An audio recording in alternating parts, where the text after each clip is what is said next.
आज़ादी के 10 साल बाद की कहानी है ये, लखनऊ के सबसे पुराने सरकारी हॉस्पिटल की। बलरामपुर हॉस्पिटल, जो आज से कई साल पहले यह ख्वाब का डेरा बन गया था।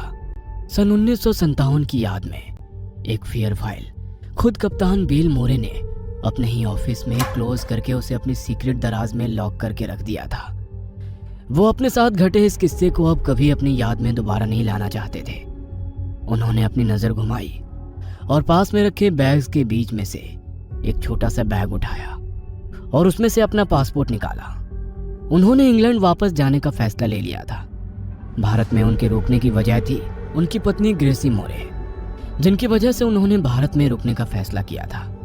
क्योंकि वो जब पहली बार ईस्ट इंडिया कंपनी की तरफ से भारत आए थे, तभी से उनका मन यहाँ लग गया था। उन्होंने आखिरी बार अपनी पत्नी की फोटो को देखा, जिसे देखते ही उनकी आंखें नम हो गई और फिर उसे बैग में रख दिया संभाल कर। उन्हें भारत आए कुछ वक्त बीत गया था और उनकी पोस्टिंग लखनऊ पुलिस मुख्य कार्यालय में कर दी गई थी और वहां का कारभार खुद बिल मोरे ही देख रहे थे और बलरामपुर हॉस्पिटल के पीछे बने पुलिस लाइन के बंगलों में अपनी पत्नी ग्रेसी मोरे के साथ रहते थे। एक दिन ग्रेसी मोरे के मन में शहर घूमने का ख्याल आया, जिसकी इच्छा उन्होंने अपने पति से जाहिर की, पर काम की व्यस्तता के कारण बिल अपनी पत्नी को शहर पर ना ले जा सके। इसीलिए उन्होंने एक ड्राइवर को भेज दिया।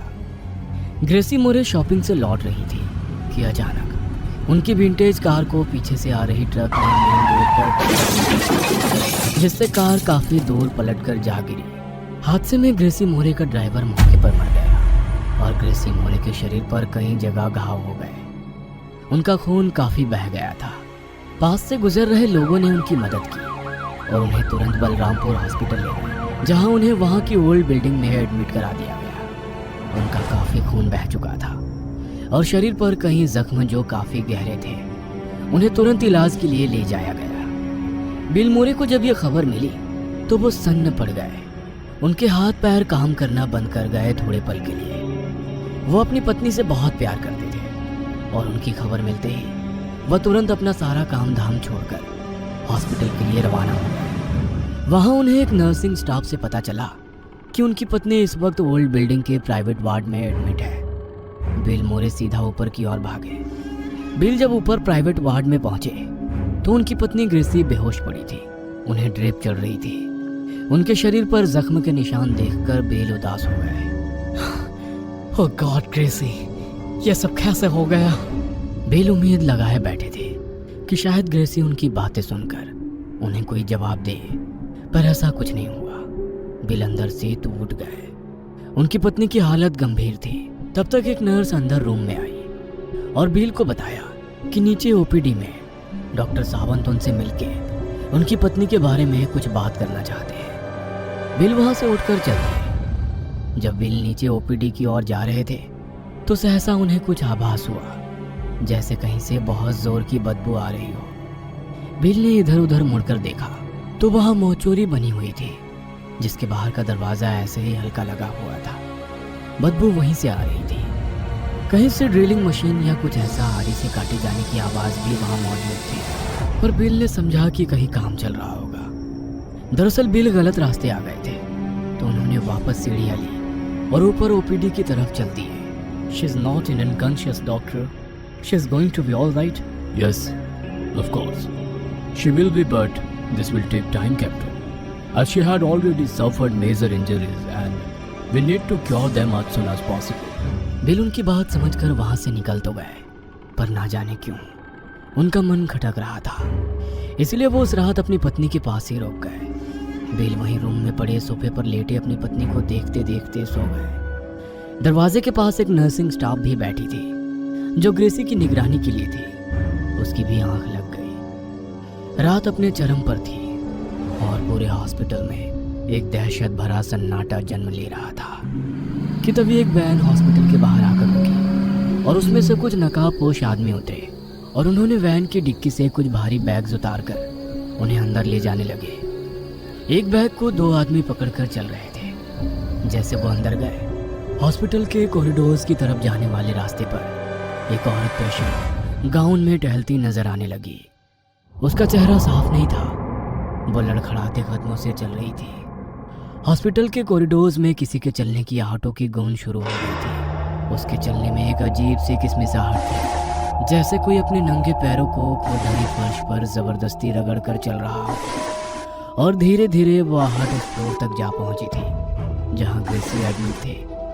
कुछ टूटे हुए शब्द सुनाई दे रहे थे, पर वो साफ नहीं थे। दरवाजा हल्के से अंदर की ओर खुलता है और अंदर जो नर्सिंग स्टाफ बैठी होती है वो अचानक से बाहर की ओर खींच जाती है एक चीख के साथ, जिससे अचानक ही बिल की नींद टूट जाती है।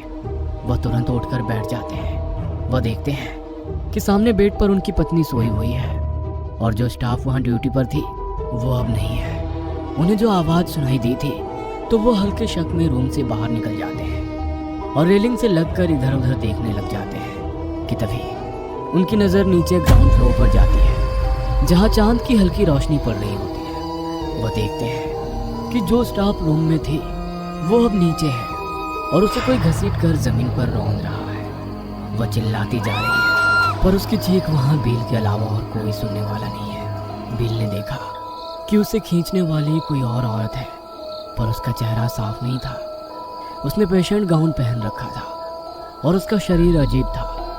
बिल उसे बचाने के लिए नीचे भागे और तेजी से सीढ़ियों से नीचे उतर गए, पर तब तक बहुत देर हो चुकी थी। जब बिल उसके पास पहुंचे तो वो मर चुकी थी और वहां वो औरत नहीं थी। बिल ने उसको करीब से देखा कि तभी एक और बॉडी ऊपर से नीचे गिरी, जिससे बिल दोबारा सहम गए। उन्होंने उसे देखा तो वो उनकी ही पत्नी का शरीर था जो अभी अभी गिरा था। बिल ग्रेसी का नाम लेकर चिल्लाए और ऊपर देखा तो वो वही औरत थी। इस बार उसका चेहरा चांद की रोशनी में साफ नजर आ रहा था।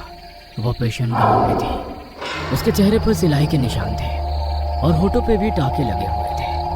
पूरा चेहरा तबाह था उसका। और फिर वो पूरी ताकत से चिल्लाई, जिससे उसके होठ के टाके फट गए। एक बदसूरत चेहरा जैसे उस रात केवल बिल मोरे ने देखा और वो अपनी आंखों पर विश्वास नहीं कर पाए। शायद जिंदगी में पहली बार उन्हें डर के सही मायने समझ में आ गए थे।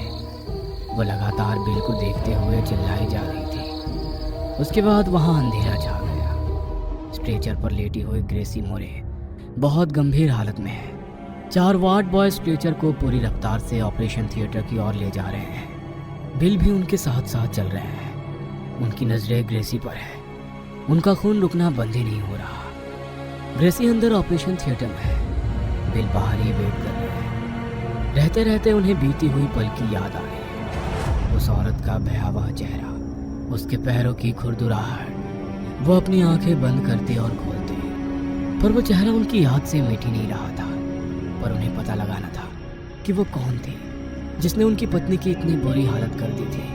उनमें आक्रोश भरा था। वो बस हर हाल में पता करना चाहते थे कि उन्होंने जो देखा उसमें कितना सच था। कि अचानक उनको याद आया कि वो जब हॉस्पिटल पहली बार आए थे तो वो गलती से मोचूरी के पास पहुंच गए थे, जहां उन्हें एक अलग ही आभास हुआ था। अभी रात से सुबह भी नहीं हो पाई थी कि बिल निकल पड़े एक अनजानी तलाश पर। वो पहुंचे सीधा मोचूरी के पास। वहां का दरवाजा आज भी वैसे ही आधा लगा हुआ था जैसे उस रात था। बिल मोरे को अब गहरा शक होने लगा था और वो सीधा अंदर चले गए। अंदर स्ट्रेचर पर कई सारी डेड बॉडीज पड़ी हुई हैं जिनके पैरों के नंबर चिन्हित किए गए हैं। बिल एक एक डेड बॉडी से कपड़ा हटाकर उनमें कुछ देखने और पता लगाने की कोशिश कर रहे थे। उन्होंने हर डेड बॉडी को ध्यान से देखा। उसमें से कुछ तो देखने के लायक ही नहीं था।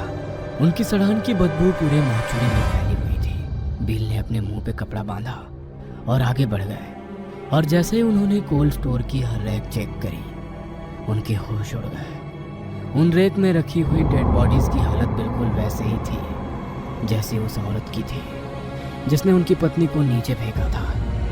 उन सबके शरीर पूरे सिले हुए थे और शरीर एकदम ढीले। बिल समझ गए कि ये मानव तस्करी के केस है और अब ऐसे कई घिनौने केस बिल की आंखों के सामने थे। तभी अचानक बिल को कुछ आवाज़ें आने लगी। वो आवाज़ें ज़मीन के नीचे से आ रही थी। बिल फूंक फूंक कर कदम रखने लगे कि तभी एक जगह उनको ऐसा लगा कि इसके नीचे कुछ है। बिल झुके और उस हिस्से की फर्श को आजमाया तो वो खुफिया ब्लॉक निकला। नीचे झांकने पर उन्हें दिखा कि तहखाना में चल रहा था जिस्म का कारोबार। वहाँ कई लोग थे जिनके हाथ में हथियार थे। और फिर हुआ वो जिसकी बिल को बिल्कुल उम्मीद ही नहीं थी। भारी सांसों की आवाज़ बिल के कानों में पहुंची। उन्होंने पीछे मुड़कर देखा तो वही औरत सामने खड़ी थी। उसने बिल को धक्का दिया और खुद नीचे कूद गई। जब वो नीचे आई तो बाकी लोग वहाँ खड़े सन्न रह गए। उसने एक के हाथ से आरी छीनी और एक एक करके वहाँ मौजूद लोगों को काटना शुरू कर दिया। एक तरफ आरी के चलने का शोर और दूसरी तरफ उसकी बहन और चीखें दोनों ही जोर पकड़ रही थी। उसके बाद वहाँ और लाशें गिरती चली गई, कटे हुए अंगों के साथ। उसके बाद नीचे गहरा सन्नाटा छा गया। वो औरत भी वहाँ नहीं थी। जब बिल ने नीचे उतर कर देखा तो उनकी आंखों में आंसू थे, आसपास कटे हुए शरीर थे। बिल को बस इतना समझ में आ रहा था कि वो जो भी थी वो मौत से उठी थी, केवल बदला लेने के लिए। सुबह तक बिल अपना सब कुछ खो चुके थे, यहाँ तक अपनी पत्नी ग्रेसी को भी, जिससे वो बेहद प्यार करते थे। बिल भी अब जा चुके थे।